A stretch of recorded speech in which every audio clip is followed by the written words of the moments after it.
Hello everyone, welcome back to my channel. In today's video, I'll show you how to highlight text in Foxit PDF Reader in 2026.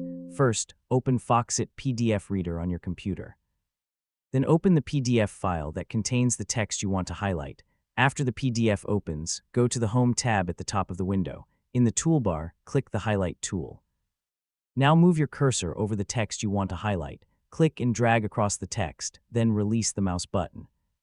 Foxit PDF Reader will automatically apply the highlight color to the selected text. You can highlight a single word, a sentence, or an entire paragraph using the same method. If you want to change the highlight color, right-click on the highlighted text and choose Properties. From there, select a different color and adjust the appearance if needed. You can repeat the process to highlight multiple sections throughout the document. When you finish highlighting, save your changes by pressing Ctrl and S on your keyboard, or click File and then Save. One important thing to remember is that the PDF must contain selectable text. If the document is completely blank or contains only an image, the highlight tool may not work properly. That's it.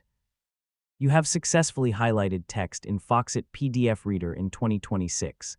Thanks for watching. Don't forget to like this video, subscribe to the channel, and I'll see you in the next video.